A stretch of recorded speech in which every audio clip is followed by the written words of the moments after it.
Hey y'all, welcome to Robin on the Farm. Today I'm making Impossible Pumpkin Pie. Impossible pies are so great because they don't call for a pie crust. They form a really fine crust all on their own while they're baking. A lot of Impossible pies call for Bisquick, this one doesn't. I love pumpkin pie, but sometimes the thing that keeps me from making it is making the pie crust.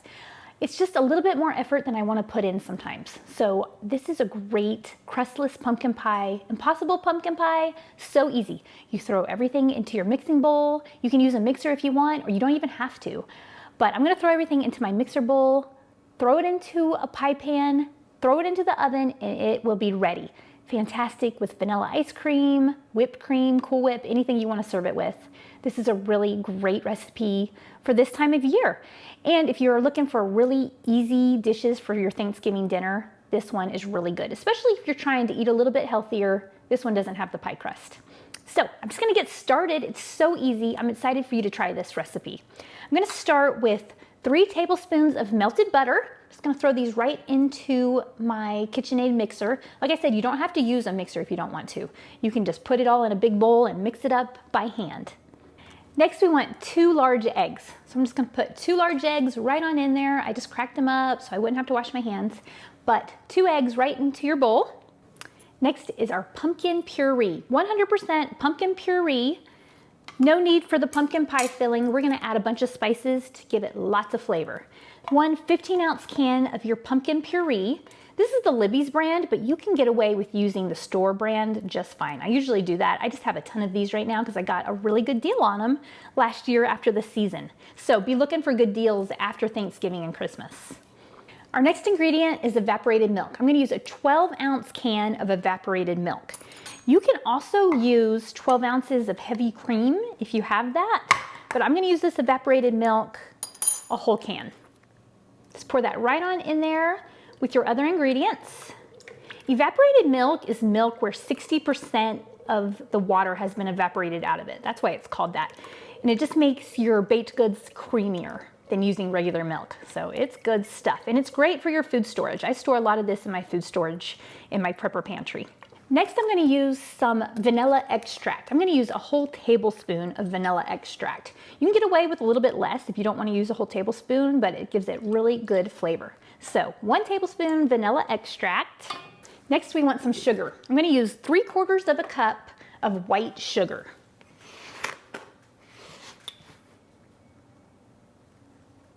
So 3/4 of a cup, just right on into your bowl. So simple. Next, we want our flour. I'm gonna use a 1/2 cup of all-purpose flour. So 1/2 cup, just right on in there. And next we want some baking powder.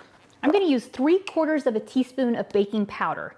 Now this baking powder along with the flour is what's gonna give us that nice thin crust that Impossible pies are known for. And our next ingredient is ground cinnamon. I'm gonna use 1 teaspoon of ground cinnamon. I buy this ground cinnamon in bulk because I use a ton of cinnamon. Next, I'm gonna use 2 teaspoons of pumpkin pie spice. So 2 teaspoons pumpkin pie spice right on in the bowl. Now, if you don't have any pumpkin pie spice, you can definitely use something else. You can use a teaspoon of allspice and a 1/2 teaspoon of ground ginger and a 1/2 teaspoon of ground nutmeg.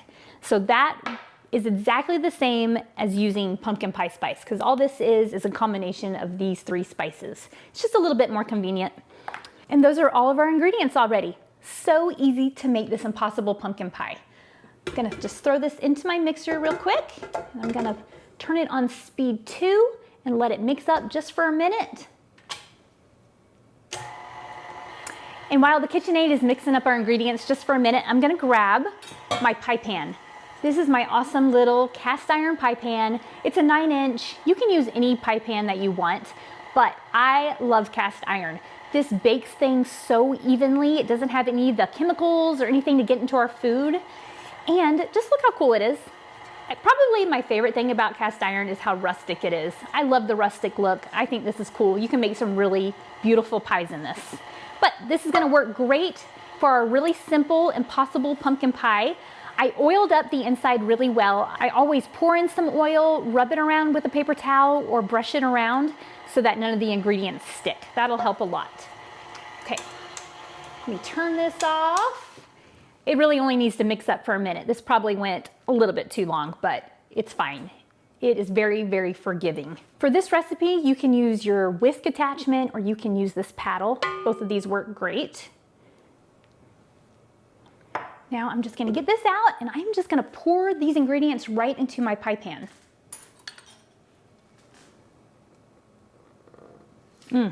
It smells so good. It makes me want to take a bite of this batter, but I better not.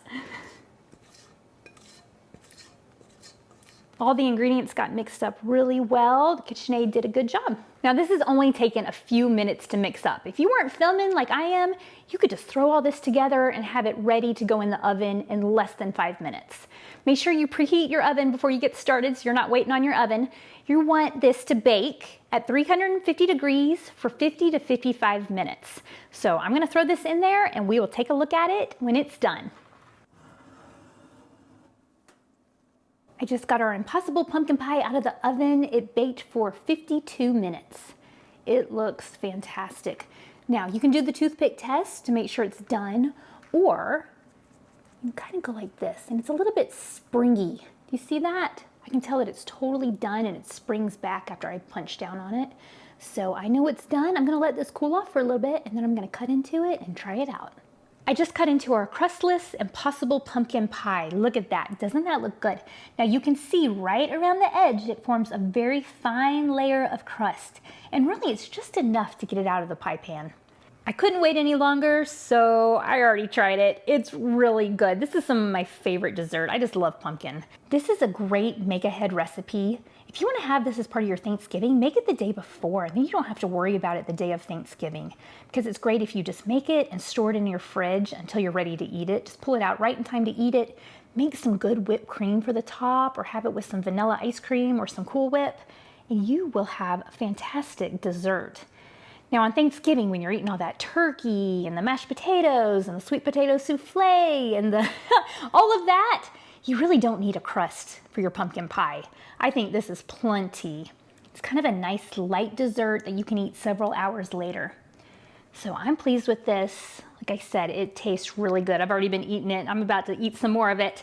I will leave the recipe for this Impossible Pumpkin Pie down in the description. There'll be a link that you can click and you can print it, share it. I would love if you would like, subscribe, share. As I'm trying to grow my channel, I would appreciate your help. Thanks so much for being here with me on Robin on the Farm. I'll see you next time. Robin's in the kitchen, dough beneath her hands, wheat from the fields and eggs from her land. Sunlight through the window, a warm golden glow. She's working hard to make that dough.